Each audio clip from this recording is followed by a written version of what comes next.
I gotta be honest, ladies and gentlemen, I am a big fan of the weenie wave that we are on. Wait, did I say beanie wave? I almost said it a second time there. You guys have been complimenting the beanie, and honestly, thank you. Salutations, everybody. It is Matty here today. Thank you so much for your time. I hope to make it worthwhile as we continue discussing Cyberpunk 2077. If you're new here, you dig RPGs, consider hitting the subscribe button. I want to make sure it's worth it, so don't just blindly sub. Watch the content. Let me know what you think. So as we wait for CD Projekt Red to address the current situation with Cyberpunk 2077 between bugs as well as poor performance on base consoles where, most of the consumers are right now, we have to go ahead and continue talking about the situation as it develops. And so now we're seeing CD Projekt Red take a hit in a very interesting way. That'll be the bulk of our conversation, but I want to make sure everyone knows it's not doom and gloom, okay? Like, CD Projekt Red isn't all of a sudden going under. They're quite honestly, in a lot of ways, doing better than ever, and they're going to continue to do that because they just set a concurrent player milestone over on Steam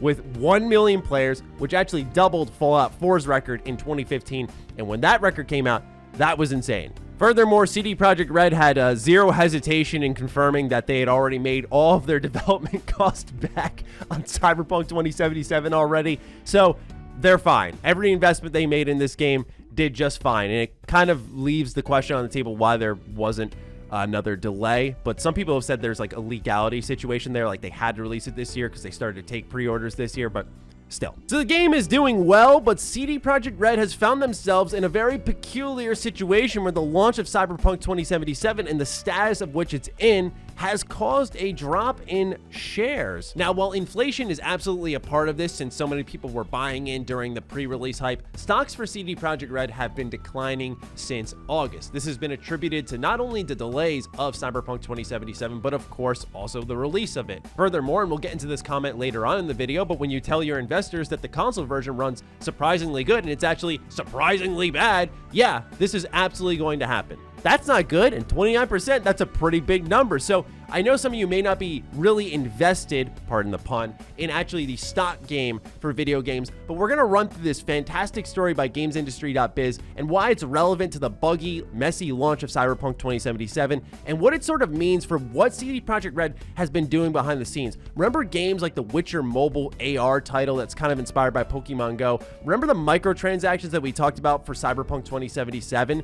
Well, it's all going to make sense in a matter of moments. So let's get to reading and then I'll pull it all together for us. Cyberpunk 2077 developer CD Projekt Red has suffered a sharp decline in share price despite the release of a highly anticipated sci-fi RPG. The stock has dropped 29% from PLN 443 per share on December 4th to PLN 313.9 at the time of writing, which is today, December 11th. The decline can be partly attributed to complaints around bugs and glitches, which have been spreading via social media. The share price also seems to have dropped since reviews emerged, suggesting expectations for this game were extremely high, given that the first wave of ratings gave Cyberpunk a Metacritic score of 91. So yeah, there are people who saw the bugs and went, I'm out.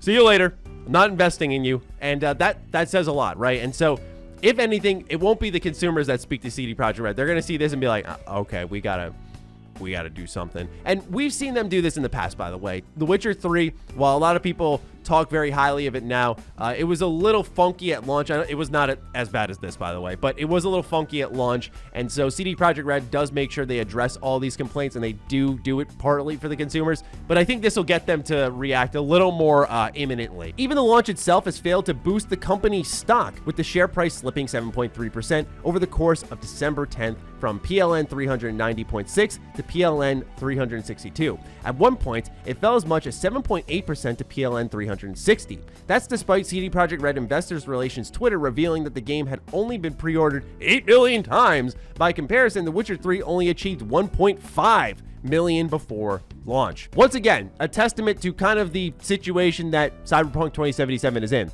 8 million pre-orders. Extremely successful single-player game. Stock still fell because it was so broken. More than half of these pre-orders were for PC, making it its platform's biggest launch of all time. Cyberpunk also racked up 1 million concurrent users on Steam, breaking the record for single-player games. Looking back further, CD Projekt Red has suffered a 31% decline from its all-time peak back in August, which we covered here on the channel, when its market cap was PLN 42.5 billion, with a share price of PLN 460.8. This followed the announcement of a Pokemon Go style AR mobile game based on The Witcher. According to its analysis, Cyberpunk 2077 is likely to become the 10th biggest selling game of all time, as a projected 29.7 million units sold, replacing the forebear The Witcher at 28 million. So yeah, once again, I want to make sure it's pretty clear here that it's not doom and gloom like they're going under, see you later CD Projekt Red, but this is cause for concern on a financial front for obvious reasons, even if you know nothing about stocks. And by the way, I'm no stock genius. It's just about the numbers here, right?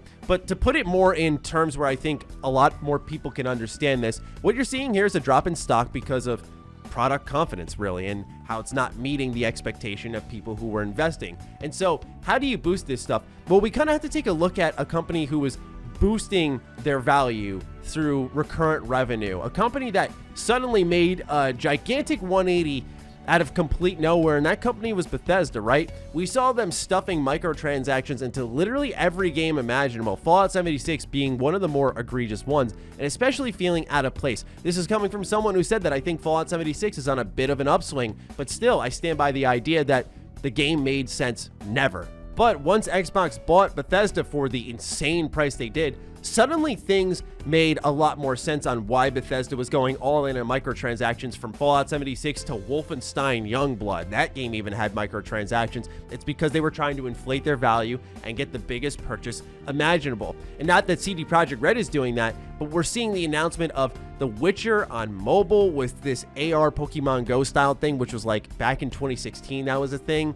And so even with The Witcher kind of hitting a upswing in popularity because of course, the Netflix series, it still felt like a sort of out of place announcement. But this is something that would absolutely boost their revenue because the mobile platform has the largest consumer base that you can dip into. And what about CD Projekt Red? I don't want to say doing a full 180, but doing an elegant dance around the whole microtransactions in Cyberpunk's multiplayer comment. For a while, they did make it clear, like, no microtransactions in Cyberpunk 2077. And then when it came out that the multiplayer component would have it, they started to state, oh, well, it's a separate game. The information came after the fact. But still, not that CD Projekt Red shouldn't be doing microtransactions. They're a business, and if it's going to be, say, free, I would sort of expect them to do microtransactions for their multiplayer component. But this is how you generate recurring revenue. This is how you start to bring your stock prices back up, right? Because you have people buying in because they're like, oh, they're going to make a lot of money through this. That recurrent revenue becomes attractive to an investor. So I'm just trying to bring sense to the decisions they're making here, but also at the same time highlighting the damage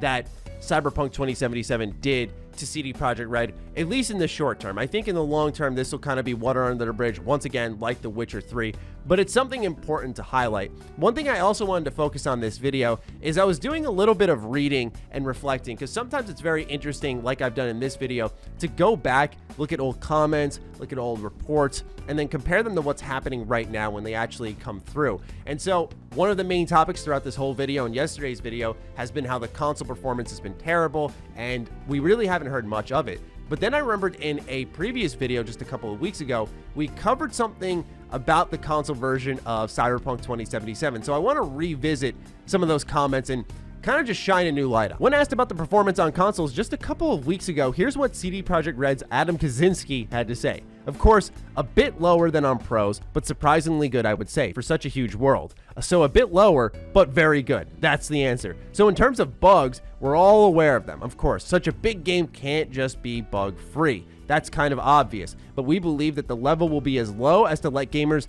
not see them. And fortunately, some bugs were caused by general features, and many of them are already fixed. So what gamers will get will be different, and what viewers will get in final review is better than what previewers got. What's interesting is us reviewers got the best version of the game on PC, where half the pre-orders were, don't get me wrong, but there's also a whole other consumer base that is actually going to be playing this game getting nothing close to what exactly that was. But the best part of this is Adam saying that Cyberpunk 2077 on consoles ran surprisingly good. Yeah, with all those bugs and the bugs being something that we won't see when they are literally everywhere, even on the best version of the game on PC. It's just, oh my god, man, what a actual mess. You know, I want to go ahead and move on to things like builds and future discussions I had, like things that I think should improve in the game from like a more fundamental standpoint, but I feel like that's such a out of place conversation. Maybe not the improvement ones, but I feel like it's such an out of place conversation because when you're playing on PC or when we're reviewers of the game, it feels like we're on a whole different planet because most of us reviewed the game positively. In my case, I marked the bugs and the choices as really big disappointments for the game, but overall, I still really liked it from a AAA level. I thought it was an impressive game. I thought it lived up to a lot of its hype for writing, storytelling, especially the builds. I really enjoyed that stuff, but it feels very close-minded to be like, here's this tech build I made. I want to show you all my build that I think is like one of the best in the game that you could actually go forth and do. I feel like that's close-minded to do when most of you can't play the game, and I have tons of viewers messaging me saying, I refunded it. I canceled my purchase. I didn't want to buy this version of the game. I wanted to get fixed. And not that I'm going to wait weeks because I know there's a bit of relevancy in getting it out closer to launch, but it's one of those things where I don't want it to sound like I'm, you know, hating on CD Projekt Red or trying to cram bad news everywhere. But right now, things are rough. For a company that's earned a lot of goodwill and has had a lot of good PR, they're going through a rough patch right now. So I know a lot of people are going to say, like, I'm just trying to hate on them and all this stupid stuff. But, like, at the end of the day, man, I'm just trying to keep it transparent, trying to just keep it focused on the issue and how it develops. And hopefully our next video is talking about a patch or a fix or some type of update coming to the game. If you're looking for when that may be happening, whether it's a message or something, I thought it'd be today. I thought CD Projekt Red would be kind of on top of it, but I think with my luck, it'll be Saturday. Saturday, I have plans. I had some plans in place, right? I'm going to be hanging out with my girlfriend and watch. They're going to drop their patch notes then. We'll see, though.